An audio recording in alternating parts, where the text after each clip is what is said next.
people say to me, dude, you got tattoos, you know, you're never gonna this, that, or the other, you need to work. And I'm like, I don't want those jobs. You know, I'll create a job. I don't want the jobs that you're told to go get, which is fine, right?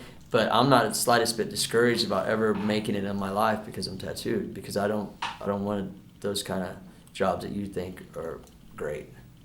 I'm gonna pave my own way. Tattoos have been practiced for centuries worldwide. Once considered taboo, tattoos have now become the norm in popular culture.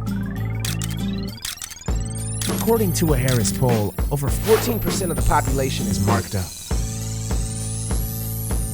Take a ride with us as we journey across the skin of your favorite athletes, celebrities, and world-famous tattoo artists, and get a better understanding of who they are and the ink on their body.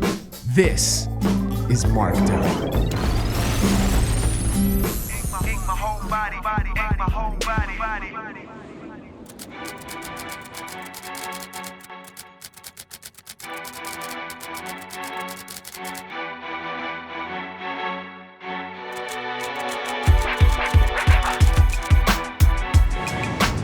My name's Rick Thorne.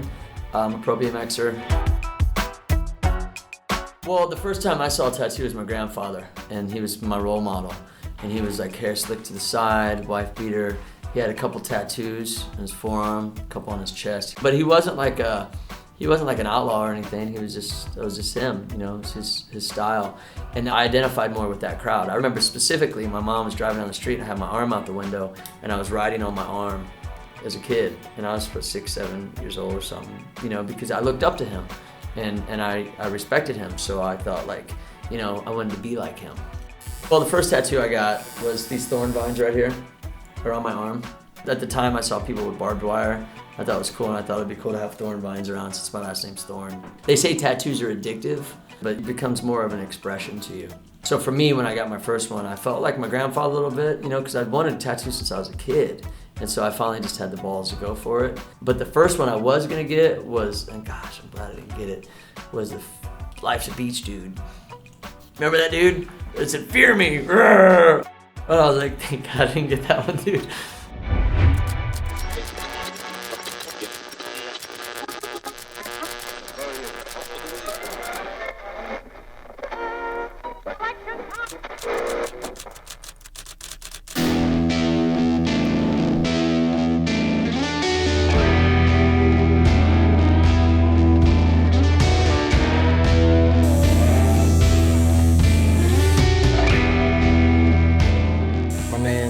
Danny Balena.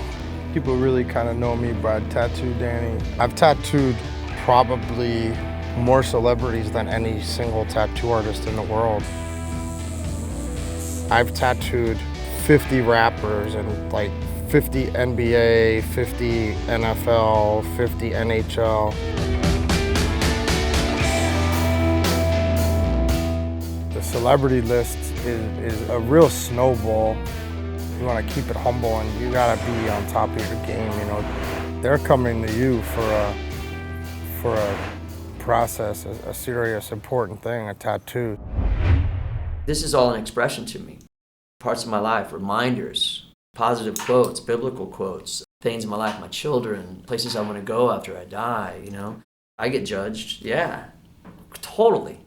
I get it, but I forget I have them. Do you know what I mean? Like, I'll be cruising, but that's just weird, you know? My wife would be like, dude, you got tattoos all over your fucking neck, what do you expect? You know? I'm like, wow, I never thought of that. Because to me, I'm just walking through life and not trying to get a tattoo and now I'm punk. Fuck you, man, I got a tattoo, I'm hardcore. That's not what it is. And that happens to some people, I think. But I think they're already like that. And this just activates them to, I already knew I was a bike rider and that's why I would make a career out of it when there was no light at the end of the tunnel. And getting this first tattoo was my commitment to my career. Now, yeah, it's evolved tremendously. I mean, I see 18-year-old girls just coming in to get their faces tattooed and they don't have a lot of tattoos. It's crazy to me. I can't understand how that developed, but now kids, 18 years old, they're coming in, going straight to getting their hands tattooed. I don't think a lot of young say, rappers or young celebrities or any kind of role model realize the effect and impact they have on, you know, society. I know the tattooing your hands wasn't a very popular thing outside of the tattoo artist community. Lloyd Banks came to me one day and asked me to tattoo his hands. And we did it. And I knew it was gonna be big for me and my career. And they put it on the back cover of the G-Unit album, which I was really happy about. Although, right after that, every rapper got their hands tattooed, and kids' first tattoos would be on their hands. And now people, that's their first thing. They go right to their neck and right to their hands. And that's something I can't figure out. I mean, it's changed a lot. It's exciting, to be honest with you. It's a rush. You're like, well, man, I'm committing. You know, how many people commit to what they really want to do? And you got to sit there and you're going to get committed to this and it's not coming off. Because I'm a serious tattoo artist, I have a lot of different views on people and their actual tattoos. I have a meaning for every tattoo on my body, and most people that I tattoo also have good meanings for it.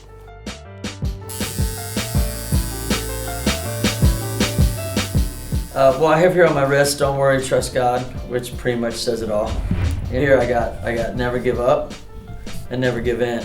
It was a good spot to have a reminder, because being a bike rider, you could always look down and be, get motivated. Here, persistence, life is short, my birth date and my name, my last name. In case I ever forget my ID, I need to buy some smokes. Let's see. And then BMX Brigade was a group of us that rode. Obviously Thorn Vines. My daughter, Natalie, and my son, Kenter. BMX Punk is right here, is that right? I put BMX Punk right there because of all, the journey of being a punk rocker and being a bike rider. Strength without the G, because the G is definitely in the heart. That's strength, Dirty South right there. See, that's what happens when you don't pay attention when you're getting tattooed. Son of a...